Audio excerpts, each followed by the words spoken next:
that, I would like to speak with Lisa Blevins.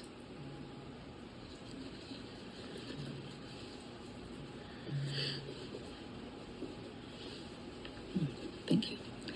I would like for you to tell me, how did you come to the conclusion that Bosqueville is doing a great job with your daughter? What led up to the growth you saw?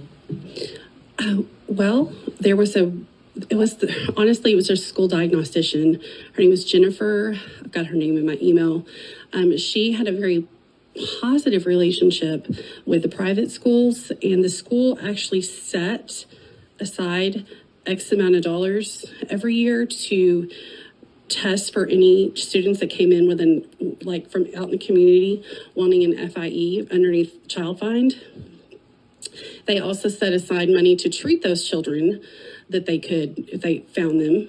And when that money was gone, that money was just gone. So what they did was they would, like at the private school, they would have small group sessions for speech therapy for kids that are in lower elementary. And then our child, and then I have a friend that her child was also in Bosqueville. She was a complete homeschooler. My daughter was in the private school. But both of these girls got to go to the dyslexia tutoring because, as the diagnostician said, it doesn't cost us any more money. There's an empty seat.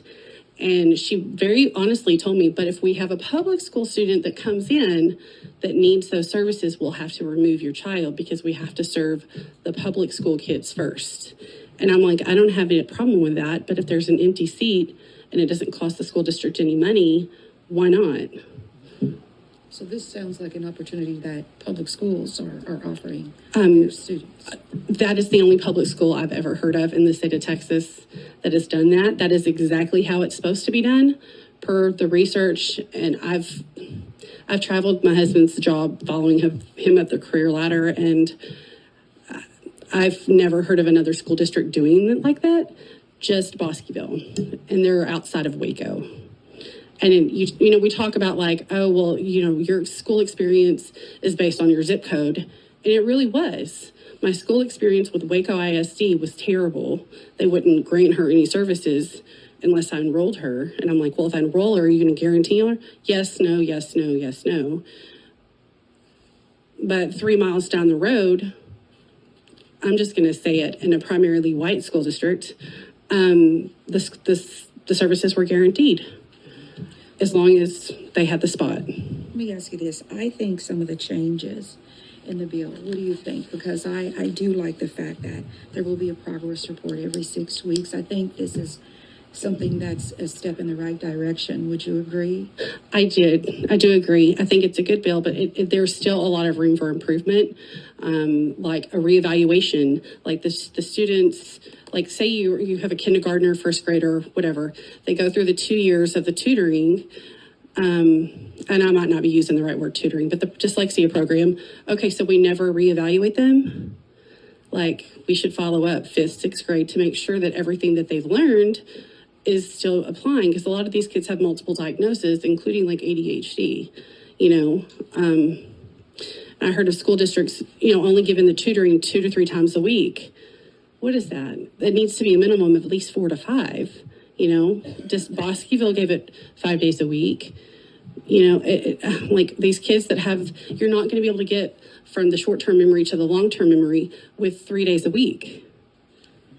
You're just not. Yeah, thank you. I think it sounds like committees would have been really useful at the very beginning to kind of get all these different perspectives. Yeah, I think so. We definitely can improve this handbook, for sure. Thank you. Oh, pass it along. Thank you, Lisa. Thank you so much. So I just want to get some clarity. First of all, I want to say there are some districts that serve primarily students of color that do offer some really good programs. In District 13, we have some strong schools, and we're primarily students of color. So I won't say that the white schools offer the better programs. You have to be careful with that. But I do have a question for staff. When it comes to the services that a public school offer, I want clarity on if there is a legal obligation or what the obligation is to offer specific services to students that are enrolled in homeschool, and if this kind of opens up opportunities for more students in homeschool to receive services from ISD. You want to take that, Kristen? Sure. Because you and I can. Yeah, both what, talk do you about wanna this. go? No, go right ahead. I mean, we'll talk about proportionate share services. So when it's Lisa, right? Yes, ma'am. When Lisa mentioned that the school districts set aside some funds, well, those are federal funds, and so districts have a certain percentage. Like Nacogdoches ISD, where I'm the director of special education, we get $19,000 a year to set aside for those services. But the other portion of services that we are to provide, and we do it at Nacogdoches ISD, just so you know, is our drop-in services. And so the district is legally required to provide transportation from a private school to the school district in order to provide those drop-in services. And then homeschool parents bring their kids in during set periods of time in which those services are being provided. And so those are two elements of services that are legally required for school districts to provide.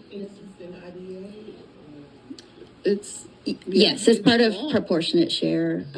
So the students' services plan committee would determine what services would be provided with that proportionate share. So they're not entitled to the same services as a student in public school. So they're not entitled to an individualized education plan, but they do have services that are provided from something, as Dr. Young said, called proportionate share. So those are services that are kind of provided through a services plan, which could include, kind of drop-in services or potentially a speech therapist going to, that private school to do some therapy. But so there are some services, but definitely not the same entitlement as a student in public school. And that's under proportionate share, but school districts do have the opportunity to provide drop-in services as well, which is not calculated in the proportionate share.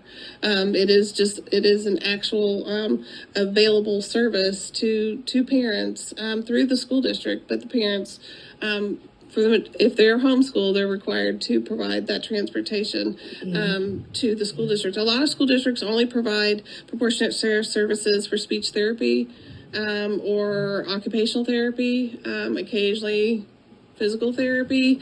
Nacogdoches ISD provides them for all the therapies. And That's we're wonderful. hoping that we'll have through committees, other school districts we have the opportunity to share. Good practices and services are being provided for students across the state. Another issue I've seen with trying to get homeschoolers or private school kids in with the public schools to get these services is you go up to the school and you're like, my child needs to be tested. Well, you don't really get anywhere unless you drop the FIE. It's like almost like you have to have the code word and, like open sesame in order to get the services. And if you're not educated or you don't have friends that are teachers and you just don't know, you're not going to get the help that you need. And that's just not, it shouldn't be like that. So I don't know if we can post something at these school districts, like maybe by the secretary, when you come in, like you come into the schools and you have to, check your child in or check your child out. If we can post something that says if you want your child tested, ask for this. Does that make sense? So sure, it's child find. Yes.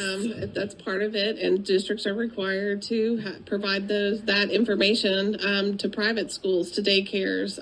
Like we post ours at the local coffee shop and church daycares and lots of places around districts. So I can hear what you're saying, and I think that I agree. We need additional advocacy for special needs services and the ability for parents to request those evaluations. Right. Even for the kids enrolled in public school, you go in and you tell the school, I'd like my child tested. Well, we don't really do that. They're fine. But if you say an FIE, everybody's ears perk up because you said the code word. Well, thank you. Yeah, go ahead. The funding for the drop-in services, is that mostly from federal or state? Those federal funds. And I think that might be your district that might do that. I don't think there's a legal requirement to do that. For drop-in services, there are 3 different sets of sections of services that should be provided. We'll talk about it. Yeah. Okay. Yeah, because I really want to get that accurate information to my district, so if I can. Sure, definitely know. absolutely. Thank Yeah. you. Thank you. Thank you.